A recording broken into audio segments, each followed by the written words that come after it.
মানুষ বিশ্বাস করতে চায় না যে এক সময় এই পৃথিবীতে এই বিশাল বিশাল ভয়ঙ্কর সব প্রাণীগুলা ঘুরে বেড়াইতো, দৌড়ে বেড়াইতো।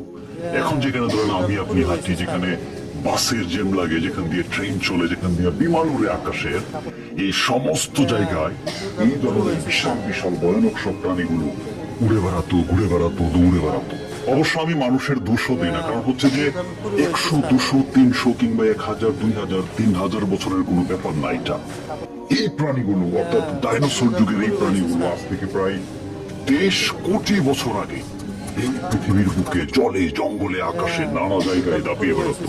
এদের কেউ কেউ এতটা ভয়ঙ্কর ছিল, আবার কেউ কেউ এত বিশাল ছিল যে সেটা মানুষ আসলে বিশ্বাস করতে পারে না।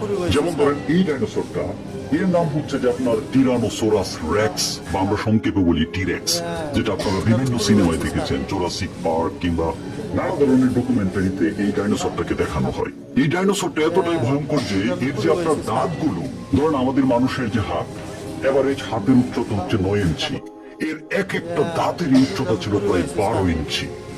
এরকম 12 ইঞ্চি লম্বা লম্বা দাঁতের সারি নিয়ে সে হচ্ছে যে আপনার অন্যান্য প্রাণীকে ধরে ধরে খেয়ে ফেলত। বিজ্ঞানীরা বলতেছে যে এই যখন ধরেন ইঁদুর জাতীয় বা অন্য কোনো একটা প্রাণীকে ধরে ফেলতো, ধরে যখন কামড় দিত, ওই কামড়ের যে শক্তি, সে যদি আমার হাতে কামড় দেয় তাহলে প্রতি স্কোয়ার সেন্টিমিটার জায়গায় আমি প্রায় 600 কেজি ওজনের চাপ অনুভব করব। ফলে সে যখন এত বড় দাঁত নিয়ে এইভাবে একটা প্রাণীকে কামড় দিত, চুরমার হয়ে যেত সেই প্রাণীর সমস্ত শরীর। কিন্তু মুশকিলের ব্যাপার হলো এই ডাইনোসর গুলো খুব বেশি দৌড়াতে পারতো না। মাত্র ধরেন 30 কিলোমিটার ছিল ঘন্টায় এদের গতিবেগ। এর কারণ হলো এর শরীরের ওজন ছিল প্রায় 9 টন, এবং সে যখন খুব দ্রুত দৌড়াইতো, দৌড়াইতে গিয়ে যদি সে পা পিছলে পড়ে যায় তাহলে তার শরীরের যে ওজন সেইটার চাপে তার নিজের হাড়গোড় ভেঙে যেত, এবং একবার যদি হাড়গোড় ভেঙে যায় তাহলে অন্য ডাইনোসর দেখা গেল তার সাথে যুদ্ধ করে তাকে হারিয়ে ফেলতো, মেরে ফেলতো, কিংবা সে নিজেই শিকার ধরতে না পেরে তিলে তিলে কোনো এক জঙ্গলে মারা যেত। তবে সব ডাইনোসর যে এতটা ভয়ঙ্কর ছিল ব্যাপারটা কিন্তু তা না। যেমন ধরেন এই ডাইনোসরটা, এর নাম হচ্ছে আর্জেন্টিনোসোরাস। এই ডাইনোসরটার শরীরে প্রায় 1 লক্ষ কেজি মাংস ছিল, অর্থাৎ এভারেজ যে মানুষ এরকম প্রায় 1400 মানুষের সমান ছিল এই ডাইনোসরটার সাইজ। এই আর্জেন্টিনোসোরাস এতটাই বিশাল ছিল যে কল্পনা করেন যে একটা 12 তলা বিল্ডিং, এই 12 তলা বিল্ডিং এর উপরে আপনি যদি ফুলের গাছ লাগান ছাদের মধ্যে, এই ডাইনোসর মাটিতে দাঁড়ায় সেগুলো খেয়ে ফেলতে পারবে। দেখুন, বর্তমান পৃথিবীর সবচেয়ে বিশাল ডাঙায় যে প্রাণীগুলো বসবাস করে তার মাঝে হচ্ছে আফ্রিকার বড় বড় কালো কালো হাতিগুলো। এরকম প্রায় 17টা হাতি যদি আপনি বড় বড় এক করেন, যে সাইজ, যে মাংস, যে আকার ধারণ করবে, এইরকম আকার ছিল এই বিশাল আর্জেন্টিনোসোরাস ডাইনোসরটা। সবচেয়ে ভয়ঙ্কর বিষয় হলো ঠিক ডাইনোসরদের ওই সময়টাতে পাখির মতো এক ধরনের প্রাণী ছিল।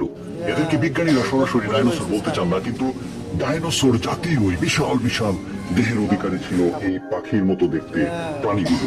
এদের এক একটা ডানায় ছিল প্রায় আপনার 20 ফুট লম্বা। এখানে ধরেন একজন মানুষ হয়তো বা 6 ফিট, 6.5 ফিট কিংবা 7 ফিট হলেই আমরা বলি কত লম্বা মানুষ। সেখানে এই প্রাণীগুলো ডানার দৈর্ঘ্য ছিল প্রায় 23 ফুট লম্বা। দেখুন, আমি জানি যে আজ থেকে প্রায় 23 কোটি বছর আগে এইরকম প্রাণী ছিল এই পৃথিবীতে, যেখানে আমরা ঘুরে বেড়াই, হেঁটে বেড়াই। এগুলো আপনারা অনেকেই বিশ্বাস করবেন না। ঠিক আমারও এরকমই ভাব ছিল, আমি বিশ্বাস করতে পারতাম না। কিন্তু আমি যখন জার্মানিতে আসি, জার্মানির বাভারিয়া নামক একটা স্টেট আছে, ইনফ্যাক্ট আমি যেখানে থাকি নর্থ ওয়েস্ট জার্মানিতে, এইখান থেকে পিসবার্গ নামক একটা জায়গা আছে যেখানে বিশাল এক কয়লার খনি আবিষ্কার হয়েছে। সেইখানে তারা কয়লার খনিতে ঘুরতে গিয়ে এই ধরনের ডাইনোসরের কিছু ছোট ছোট দাঁত, ফসিল হাড়গোড় খুঁজে পায়, এবং বাভারিয়া স্টেটে তারা এই সমস্ত ডাইনোসরদের যে কঙ্কাল কিংবা তাদের যে জীবাশ্ম সেগুলো তারা খুঁজে পায় এবং জাদুঘরে সংরক্ষণ করে।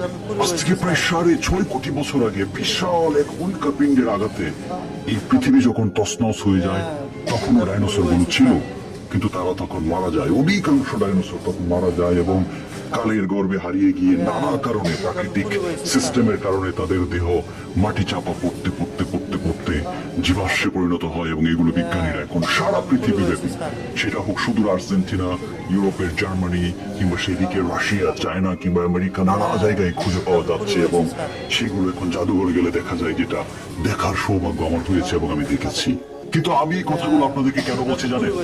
আমরা মানুষরা এতটাই ভাগ্যবান, আমরা মানুষরা এতটাই মেধা কিংবা ব্রেইনের অধিকারী যে আমরা চাইলে এই যে সমস্ত রহস্য, এই যে প্রকৃতির এক বিশাল জগৎ, যেটা 23 কোটি বছর কিংবা তারও আগে কিংবা বর্তমান সময়ের কোন রহস্য, সেটাকে জানা, সেটাকে আবিষ্কার করা, সেটাকে বোঝার ক্ষমতা আমাদের মানুষের আছে। এবং যুগ যুগ ধরে জ্ঞানী, বিজ্ঞানী, সাহিত্যিক, লেখক, ফিলোসোফার তারা চেষ্টা করেছেন সেই সমস্ত রহস্যগুলোকে, সেই সমস্ত জগতের ব্যাপারগুলোকে বোঝার এবং মানুষকে বোঝানোর।